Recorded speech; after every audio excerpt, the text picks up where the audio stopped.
EnQuest is the largest independent producer in the UK North Sea, and the CEO, Amjad Bseisu, joins me now. It's quite interesting that you're a relatively small company compared to the majors who have been in the North Sea, and yet now in terms of production you're pretty much in the top quartile. They're not doing as well. So what are you doing right?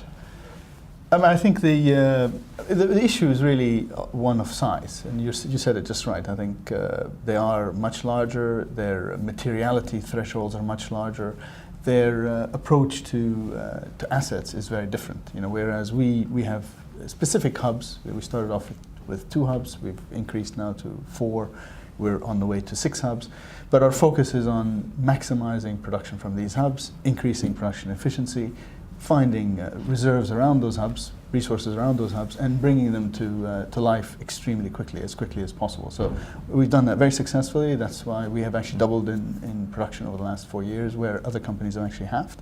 We are the largest independent producer in the UK now, and we're looking forward to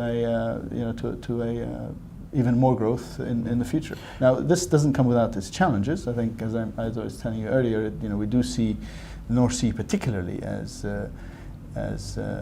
sensitive to this new oil price reality, or the reduction in oil price. I think complacency has taken place in this space, probably to a degree which is unacceptable, and I think we need to kind of come back to reality and try to understand the fundamentals and the basics of the business, and reassess our approach going forward, both on the service side as well as on the upstream side. Yeah, because that is quite a good trick to do, isn't it? That, one hand, oil prices are coming down, the cost of innovation is going up, and there's going to come a point where part of your core business, which is basically marginal fields, looking at marginal fields and solutions for that, it's going to become uneconomic, certainly if the oil price continues to decline. Yeah, so I'm not sure cost of innovation is going up. I think, I think if it's at the leading edge of innovation, it's definitely expensive, and that's where you do the testing. But if it's things that have been proven in the past, the innovation that we use is relatively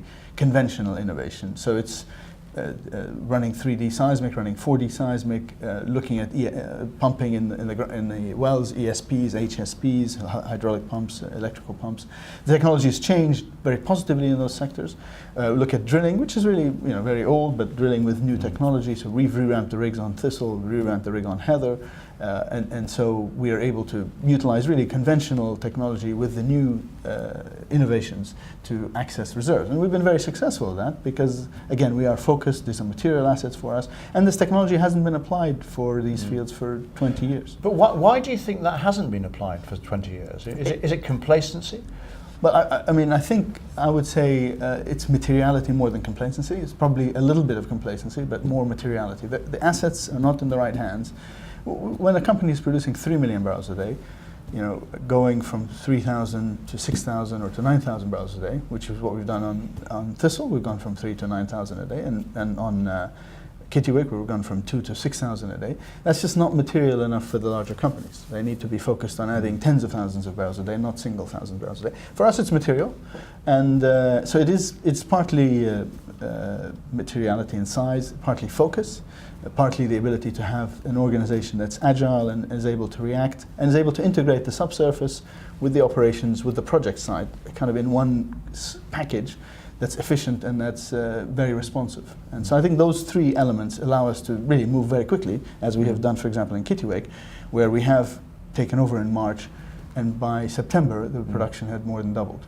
So could the UK government do more? Could the fiscal regime be a little bit more supportive to the industry? Absolutely. I think we've had fiscal instability and fiscal irresponsibility, and we need fiscal stability and fiscal responsibility. Because I think what's happened with the government is, as soon as the prices went up, we went into a much higher tax regime, and that survived for 3 years, but actually it mitigated a significant amount of investment in a basin that actually is declining and is having more and more difficult reserves, more and more complex reservoirs. So the tax revenue has gone down from 11.5 billion to about 4.5 billion in 3 years, and that's with oil prices being flat.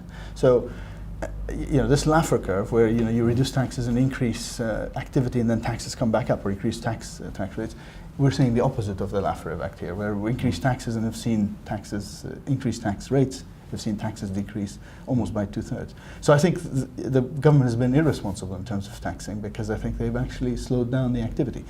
Granted, they've come back and added some incentives, and we've seen a rush of activity with the higher oil prices. But I think it was all concentrated, really, if you look at it, in 2012, when they've opened up reversed some of the tax increases through these allowances.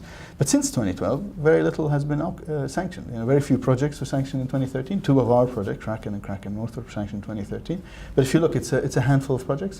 2014 looks even more dismal, and 2015 will look even worse. So there is no question that the investment has halved in the last, will halve, and we had a £14 billion investment year last year, which was probably the peak. We're looking at having that by next year. And of course that's essential not just for the exchequer, but it's also in terms of providing enough energy going forward for the UK. Employment, the trade balance in surplus or in larger deficit, helping. I mean, this industry adds £45 billion a year to the UK economy. It's one of the highest value-adding industries, because the pay is very high and the multiplier effect is very, very high. So I think it's extremely critical for the UK. And you could easily see a 10 billion shift in trade with the industry decline that we've seen over the last 2 years. All right. Amjad Bseisu, thank you very much indeed for joining us. Thank you for your time.